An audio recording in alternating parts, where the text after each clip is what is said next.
Everybody's great when they're not tired. This is when they tired, that's when the real champions come out. That's when a real dog come out. It's where I think the real truth comes out. Because I think there are a lot of people who are very talented who can make it there. There are very few people who can deal with the pressure and the stress that happens when we're there. I feel I'm the best ever. It's not bragging or boasting. The proof is in the pudding. In my mind, I'm always the best. I am the greatest fighter of all time. And when I hit you with a hard right hand, you will fall. Gotta win tomorrow, gotta win right now. If you're passionate about what you're doing, keep going, keep believing, reach for the stars. Everything is always impossible until someone does it. Maybe it has never been done before. That's perfectly fine with me. But I'm gonna do it. Never say never. Because limits, like fears, are often just an illusion. Hungry dogs run fast. And let the big dogs eat.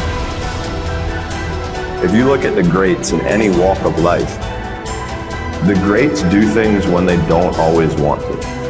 And that's the separation.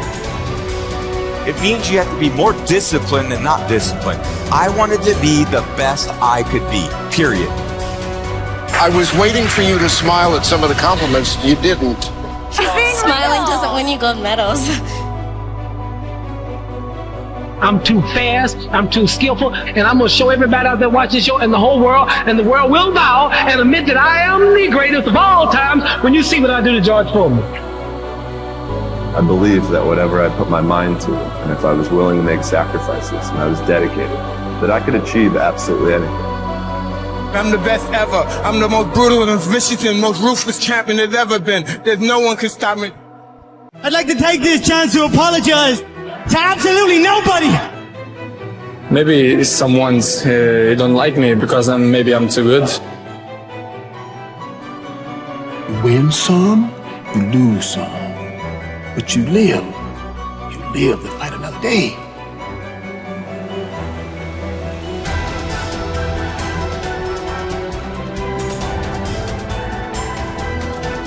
And I've always believed, like from the Michael Jordan conversation, when I'm on the air, I'm the one that will make you want to hear from me.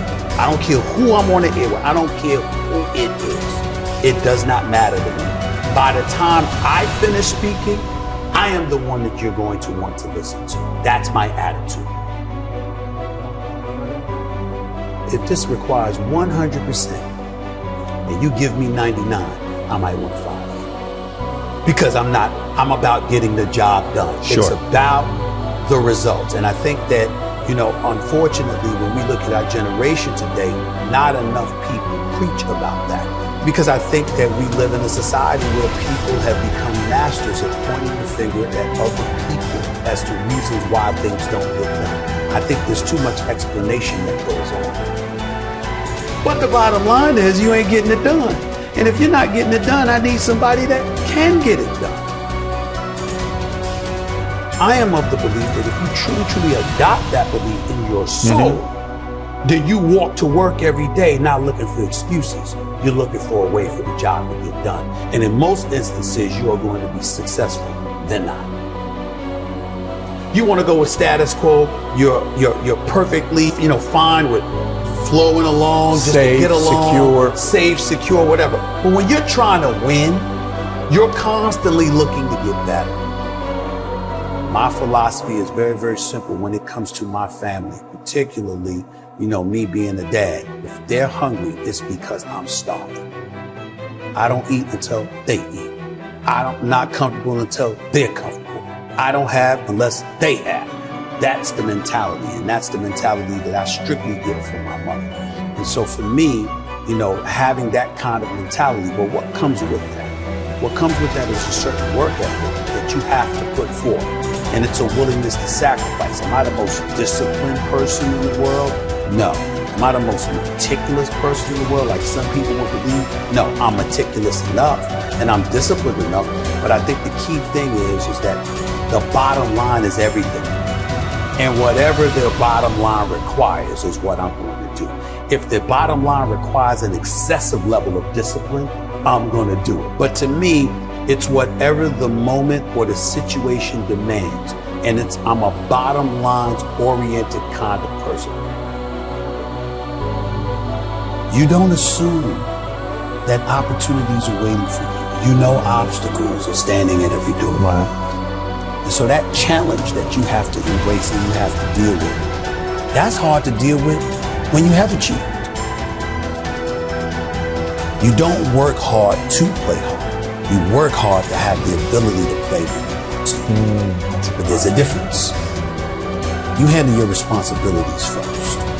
And when you work hard and you have that sense of pride, it goes right out the window if you utilize your efforts in the wrong fashion. But when you do what's right, and it's based off of that effort that you put in, then you feel good about it because you took care of your responsibilities. Then you can go play. And I was not always confident. There's no doubt about that. I've always had my insecurities. What I firmly believed in was, as it pertained to me, was that I always worked hard. I was never lazy. I was always somebody that believed in hard work. Betting on yourself is believing in you.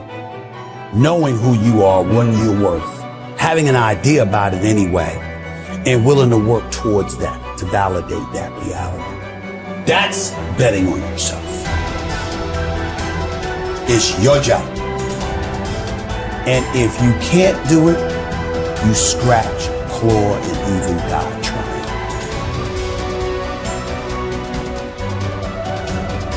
We make excuses every day. All of us as human beings. On far more occasions than not, I have to speak on the issue of accountability as it pertains to the entire sports world. And when it comes to the issue of accountability, I get all of that from mom. It happened with ESPN when my contract wasn't renewed back in 2008. I was sitting up there, I felt betrayed. I felt ticked off.